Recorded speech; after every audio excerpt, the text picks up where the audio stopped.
My name is Ku'ule Nani, and my persuasive speech topic is on juvenile crime.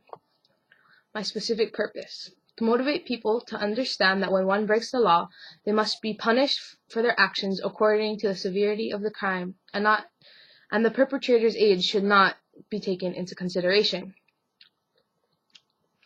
There are many different views as to whether or not teenagers accused of violent crimes should be tried and sentenced as adults, but one fact remains: punishment should be based on the severity of the crime and not the perpetrator's age. What is your first reaction when you hear that a 10-year-old child has committed murder, his father being his own victim? Do you believe that it is right for underage citizens to break the law and not pay the full consequences as adults do? Today, I will be discussing the importance of sentencing teenagers as adults in order to maintain a civil society for all people to live in and also for a safer future. I will first begin talking about the issues and statistics associated with juvenile crime in the United States.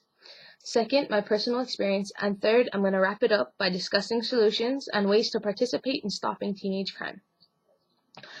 If you want, I have a site that you can look up, and I have a visual aid, so I'll give you that link. Alright, and here we go. To begin, I would like to discuss the issues that impact and that come along with teenage crime. Laws apply to all citizens. Our laws and Constitution were made to keep order in our society for both young and old. If a juvenile is old enough to commit a serious crime, then he or she is old enough to face the serious consequences. No specific group should be an exemption to these rules, as they were made for all of us to follow by. If a juvenile is old enough to commit a serious crime, then he or she is old enough to face the consequences. This is not true in all cases. For example, the mentally impaired. But for most part, kids know right from wrong and should be penalized according to law. Kent Steeder of the Conservative Criminal Justice League Foundation claims that the vast majority of teenagers, even the young ones, know enough to be tried as an adult in court. I would like to now show you some statistics of juvenile crime.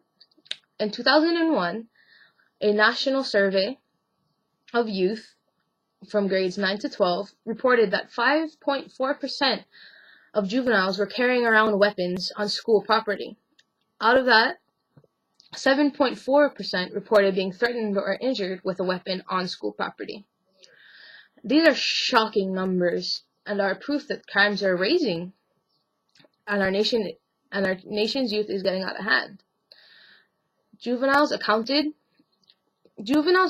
for 13.7% of all violent crimes and crime arrests, and 22.5% for all property crime arrests in 2010. Due to the fact that these crimes are committed by minors, they do not all get the punishment they deserve. And by not all, the ones who are living in other states do not sentence teenagers as adults. In 2010, 284 juveniles were arrested. Oh, I already said that. So, the scariest part about this fact and statistic is that there are kids who are doing these vicious and heinous crimes. If they are not stopped, imagine how the future will be. All facts and statistics I found were from an article called Youth Violence Fact at a Glance 2012. In high school, I had a good friend who stuck out like a sore thumb due to her attitude and the way she also looked. She was not liked much by the typical local girls, but somehow we got to talking and we got to know each other well and had similar beliefs. On her birthday, she was punched in the face and shoved down a flight of stairs. And this is no way for any human being to be treated on their birthday. As a consequence, her offender got suspended for 3 days.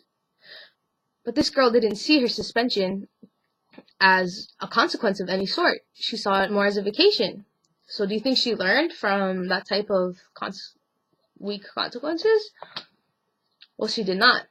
She actually repeatedly kept hurting my friend. And again, this time it got brutal where she really did hurt her, and my friend was afraid to leave her house and even go to school. If teenagers were sentenced as adults, they would put more serious thought into committing into committing crimes, and in most cases would not repeat the offense.